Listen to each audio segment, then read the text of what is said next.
Here we go. Here we go. Here we go. Here we go. Here we go. What's up, guys? It's the one and only African superstar back at it again with another live stream. Want to give a big shout out to the customers of the africansuperstar.com. Head over to www.theafricansuperstar.com. Let's get a little message from our sponsors quickly. Hello. Yes.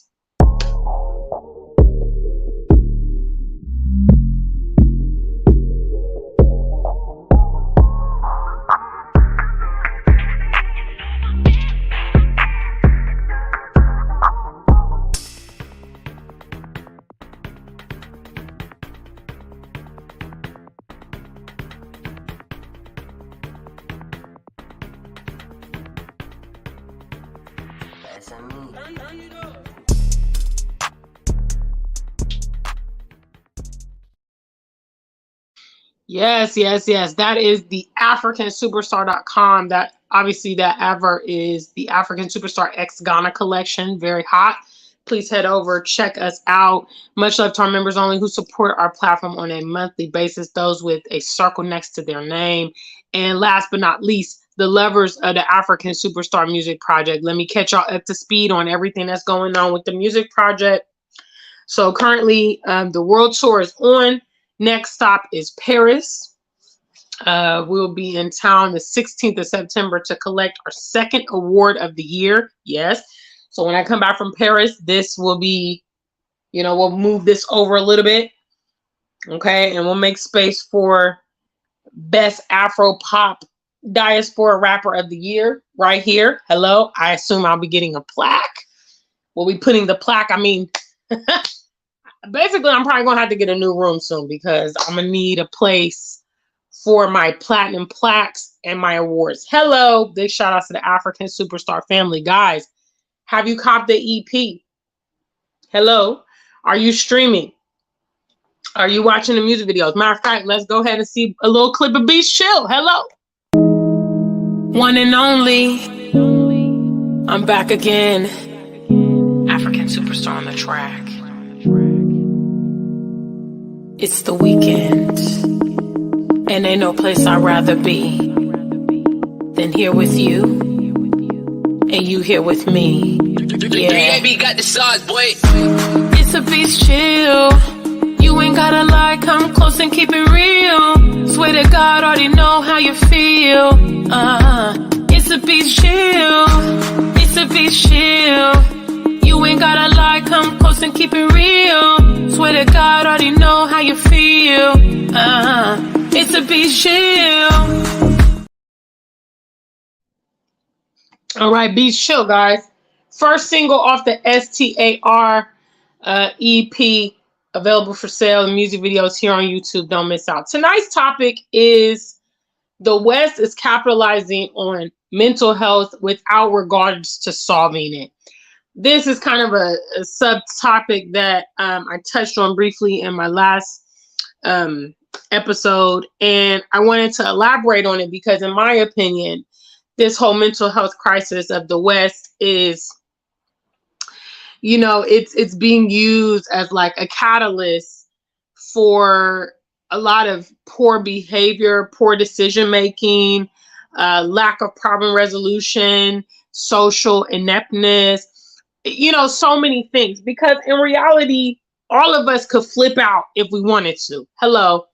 If you've ever wanted to flip out, let me see your number one. Shout out to the African Superstar family, guys.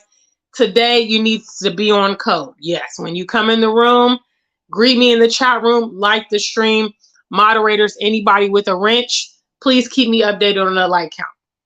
If you've ever wanted to flip out, you've ever been confronted by a situation, you've had problems in the workplace, you've had encounters in retail shops or fast food, you got harassed by the police, you know what I'm saying? You had a discussion with another parent at your kid's school, and you literally want to flip out. But you don't flip out because you assess the situation, you count up the cost, you keep your composure, you think about the long-term effects, You assess the potential danger.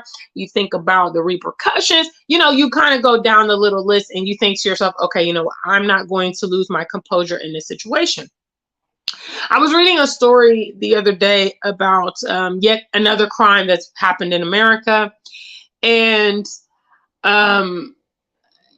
they said that this person had mental health problems in the past. It seems to me that everything of late is being categorized as a mental health. This person had mental health problems and this and this and this and this. Now, disclaimer, because I'm sorry, a lot of you are stupid and you're going to say, no, Gina, but mental health is real. I'm not negating the existence of real mental health issues and real mental health crisis. But this mental health situation that's happening in the West, in America, disproportionately to anywhere else, is being capitalized upon. How is it being capitalized upon, you're going to say? Because of the pharmaceutical companies. Because when people are expressing mental health problems, instead of honing in on their problems, or matter of fact, grooming the next generation, in my opinion, to deal with some of the complexities of adult life. Because a lot of our young people nowadays are growing up completely in la-la land. They don't have work ethic. They don't have resilience. They don't have problem resolution. Okay, they want participation trophies for every little thing they do. They need constant attention and, all of these things, which is grooming a very unrealistic future generation, which is why people are flipping out, going completely bizarre, doing crazy things at the drop of a dime, sometimes in random scenarios, people they don't even know. I stress that when I was growing up back in the 90s, not that long ago, shout outs to the family. Guys, can you hear me? Is anybody in the chat room besides African Wahala? I'll wait.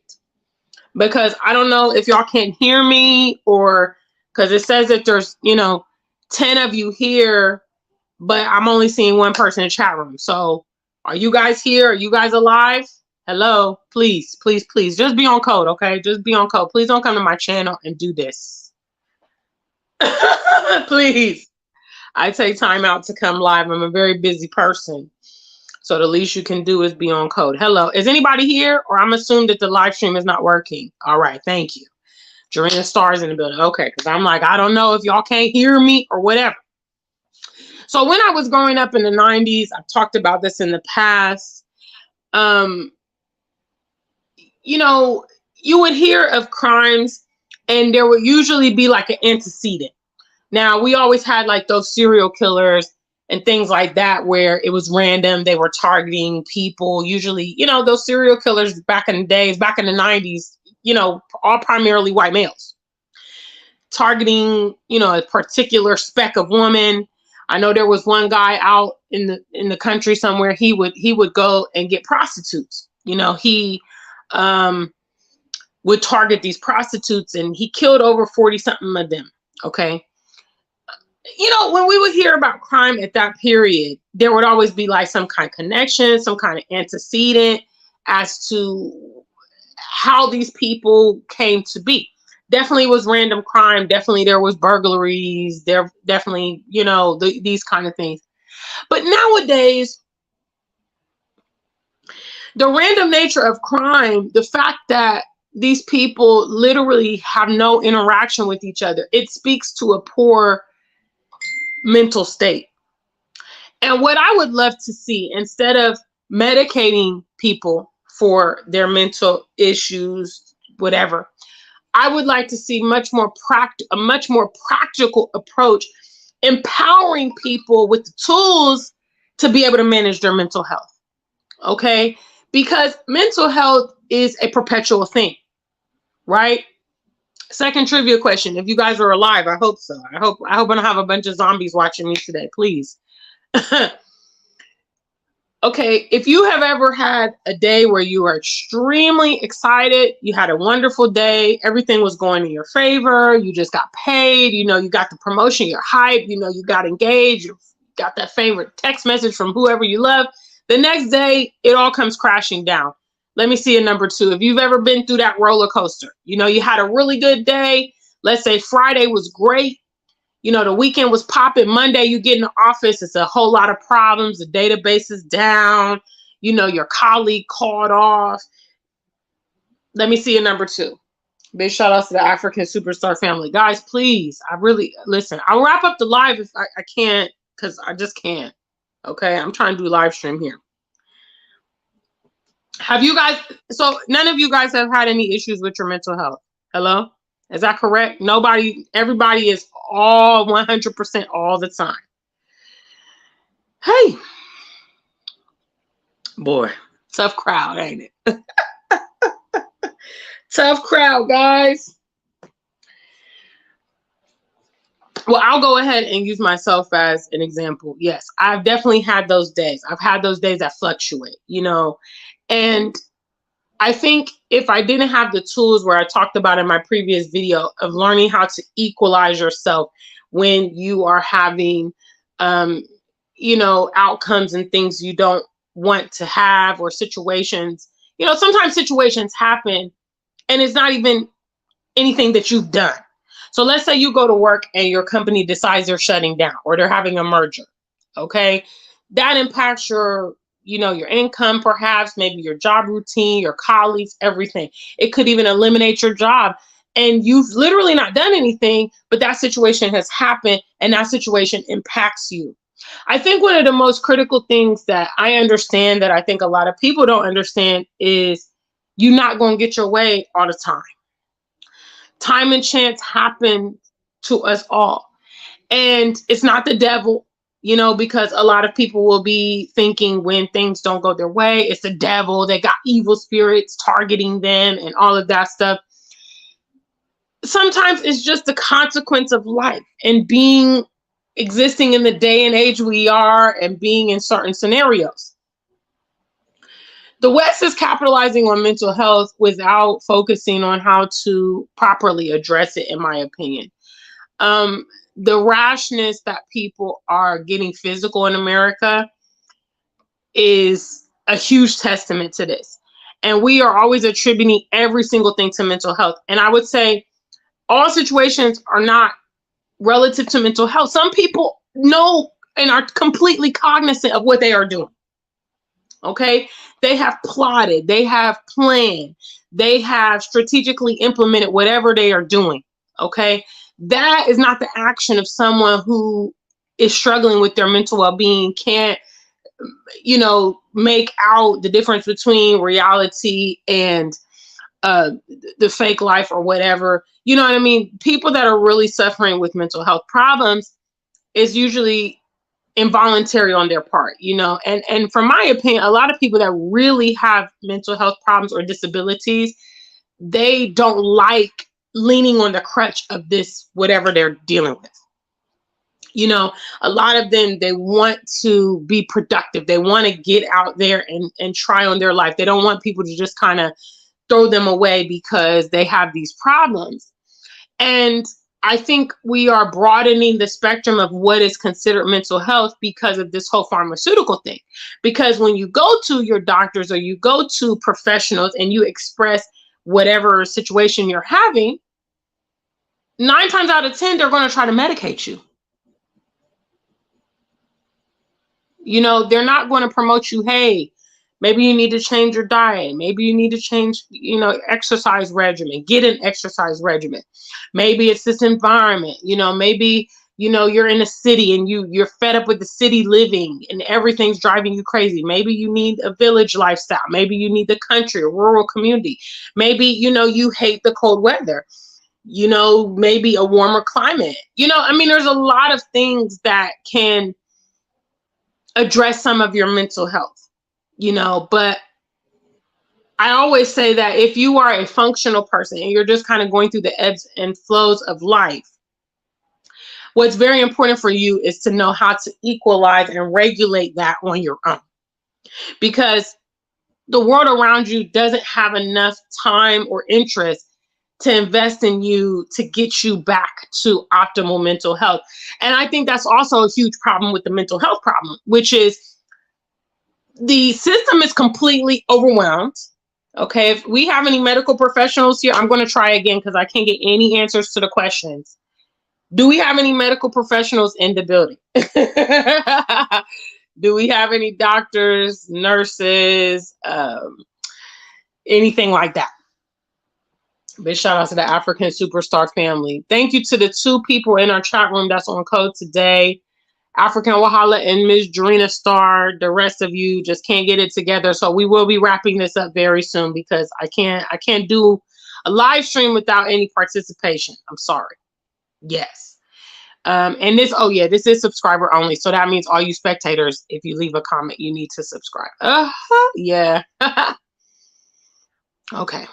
Well, we don't have any medical professionals in the building or anyone who's willing to answer.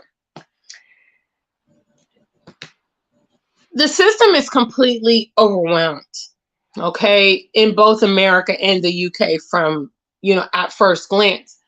The systems are not designed to have a huge amount of the population utilizing these services, okay, obviously. And the reality is, if you are having, you're depressed, you're sad, you've been let down or whatever, you're going to these professionals and you really want them to take their time to help you work through the things that you're going through. In many scenarios, you're not going to get the adequate help that you need. You're not going to get the attention that you need. I worked in a mental health facility in the UK. I worked in, a locked ward. And basically we had, I think it was between 12 and 14, patients in there. And we were short staffed every day. The entire time I worked on that ward, I mean, there was a rare occasion that we were fully staffed, which meant those of us that were there, we were spread a bit thin because we had to pick up the slack for what, maybe we were supposed to have a staff of like 7 or 8, okay, to accommodate everybody on the ward. And we're working with like a skeleton of like 5 or 6 staff. And, we're having to basically, carry the load of these other people that are not available. And that means you don't have the time to really invest and spend time with your patients. And, I've also worked in the nursing home setting, and they're not necessarily dealing with mental health. They're dealing with physical issues, maybe disabilities, health problems and all of that. But, you don't even have time to spend with the people, talk to the people, have a conversation with them, share a meal, have a cup of tea. I remember the last time I worked in a care home in the UK, there was a lady there. She was really pleasant. She was in her 80s. And, I would see her in the communal areas. And so I asked her one day if she wanted to have a cup of tea with me. And she just told me, she said, I can't even tell you the last time somebody has asked me if I'd like to have a cup of tea, if I'd like to have a conversation. And, I really appreciate that. And, when I was sitting there having a cup of tea with her, having the conversation, in came one of the other staff members telling me, hey, Gina, we need you here. We need you there, and I couldn't even really spend, 10, 15 minutes with this lady to have the conversation. So basically, I say all this to say, if you are relying on the systems, the healthcare, and all of that to help you work through these things, no, and knowing that they have, I mean, it's basically double jeopardy if you think about it, because the pharmaceutical companies are huge in these Western nations. Okay, the pharmaceutical companies, they handle the medication, for those of you guys that don't know what I'm talking about.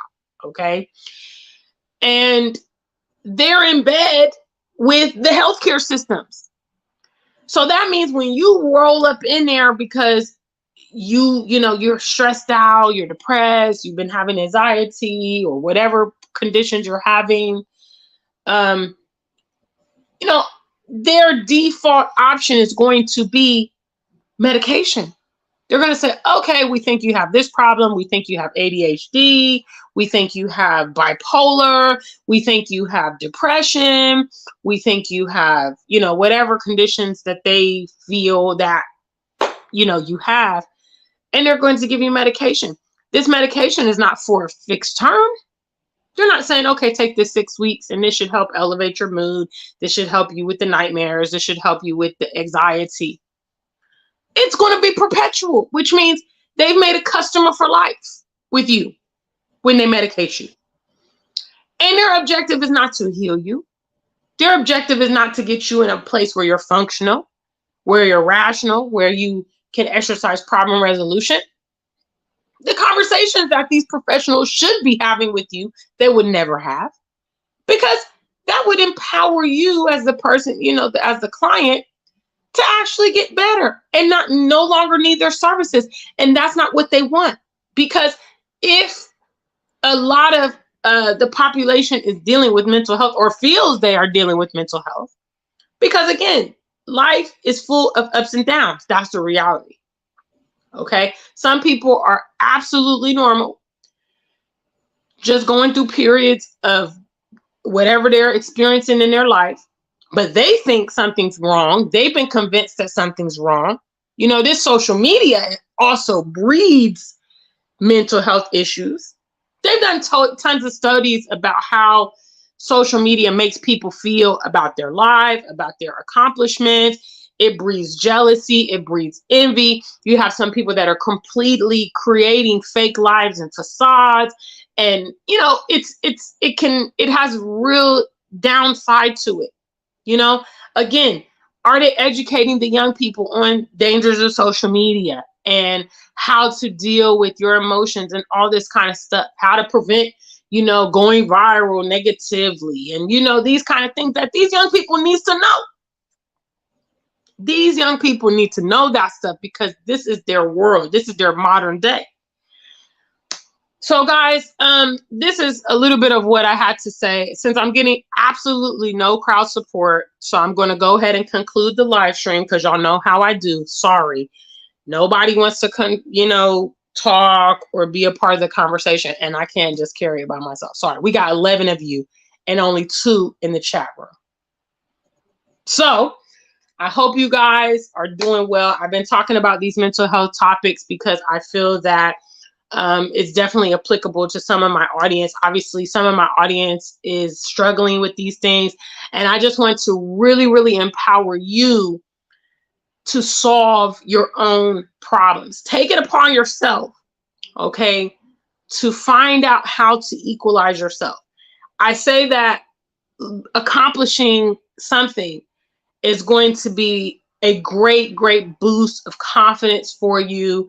It creates a track record that you can revisit. I did a video about if you've ever been depressed. I did it like last week, and I gave a lot of practical information in that video. And I would recommend that you have a look if you're someone who's suffering with depression, because again, the West is capitalizing off this stuff.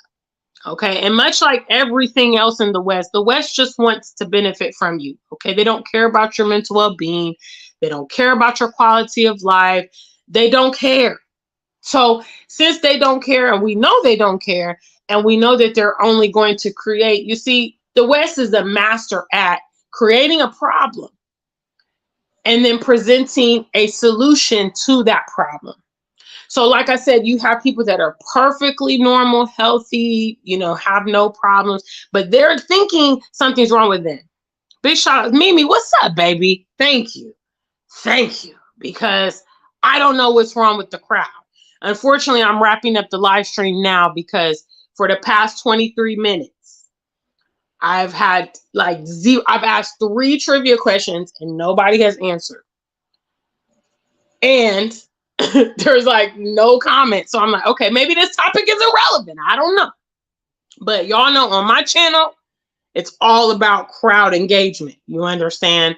I'm not a statue. I'm doing this as a interactive kind of thing. So typically, if the crowd is not receptive, we just wrap up the live stream, because I'm not going to be here talking to myself. I'm sorry, I'm not that one. Yeah, but Mimi, it's good to see you. So thanks for stopping by. Yes. Okay, baby. Congratulations on the new job, Mimi. Congratulations on the new JOBZ. Holla. Let's give a round of applause for Mimi. She's doing her thing. Good for her. Yes.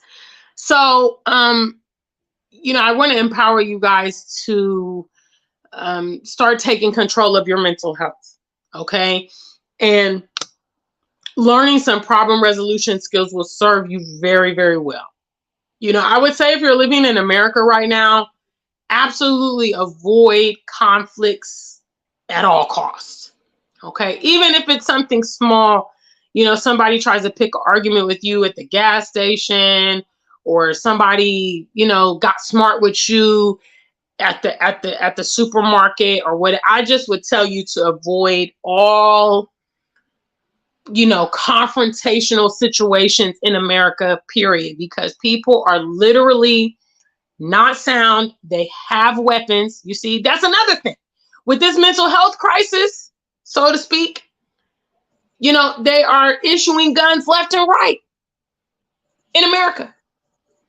There are strategic things they could do to try to secure the nation and make the population feel a bit more safe, but they refuse to do any of that. You know, I think in some cases, Mimi, you know, you have to call it. I would say engaging with them is going to be the worst thing that you can do, really. Engaging with them is going to be the worst thing you can do. So if it's something like, I have this habit online on my Facebook of, you know, people when they leave, you know, kind of provocative comments, or, you know, they're trying to provoke you, or they're saying things that, you know, nonsense or whatever. I just kind of have this habit. Either I'll delete it, okay, or I'll just say, okay, you know, and leave them to their own devices. And that's what I would say. If you're in the American public, that's what I would say. You know, if somebody's trying to pick an argument with you, you know, just be like, hey, man, I feel you. My bad. You know what I mean? Just go ahead and relent. Let them have the floor. You know, maybe try to excuse yourself from that situation. In some cases, maybe ignoring them altogether. But if you see that they do need you to acknowledge them in some form, then just say, yeah, you know what, my bad. You know what I mean? Because going back and forth with them, I mean, it can't be beneficial. It's a natural reaction a lot of times, especially if somebody comes to you with absolute nonsense. Your first reaction could be like, man, what you talking about? You know what I mean? But it's completely not safe in America. And I know, like, Americans are, some of them are oblivious of their environment right now. But it's very, very dangerous, you know. And I would never advise my channel to do things that I don't even have. I have the same conversation with my family members that are living in the US, you know. Just try to, you know, if it was me, if I was there, I'd probably be going to the grocery shops first thing in the morning. I wouldn't even probably want to go at night, because being out at night, you know, these robbers, people in the car parks, I'll probably go first thing. Typically, the crazy people don't be up bright and early. Okay, typically they be out late at night, you know, or whatever. Busy times, weekends, you know, that's when they be wild. Me, I'm gonna go to the supermarket in the morning when nobody's there, maybe before work or something like that, pick up my stuff, just to avoid, you know, the general public, because situations are popping off for no reason. I heard, you know, over the weekend, a 16-year-old girl in DC got shot and, you know, or stabbed by some of her friends over sweet and sour sauce from McDonald's. You know, there's no reason that a disagreement about sweet and sour sauce should result in something fatal. But that's what I'm telling you. People are not sound. They don't have communication skills. You know, I believe that the West could do so much to address some of the root causes of people behaving like this. You know, social skills, how to interact with people. The West has been grooming us to do everything online, right? Okay. Work online, socialize online, shop online, order your groceries online, you know, get your entertainment online. And that has created this subversive culture of people that now lack social skills, okay? Because they don't interact with people that much. Now, some people do not interact with people that often or much. They don't have any friends. They don't have any family. They work online. They're gamers. They're isolated, you know? And so that means when they come in contact with people, they lack the ability to interact with people. And to me, it's blatantly obvious that this is having a huge effect, because that means that when you interact with people, you don't know how to communicate. So you may, a situation you could have talked to someone in a way, a certain way. Now people are talking to people crazy. Okay, which again is provocative. You talk to somebody crazy, you call them out their name or be rude to them. In some cases, then that's going to incite them to, rebut, return. And these things are getting out of hand, But what's important that everybody needs to know, and I think, again, something that should be taught is you have control over your own autonomy. Okay, that means you have control over yourself.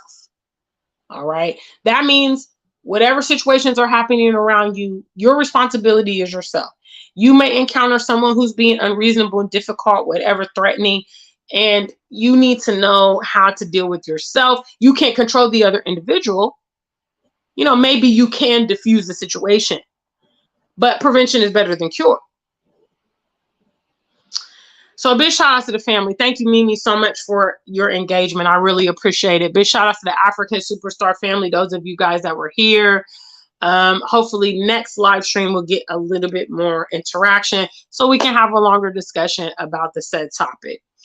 Until we meet again, stay black and true. If you ain't black, just stay true.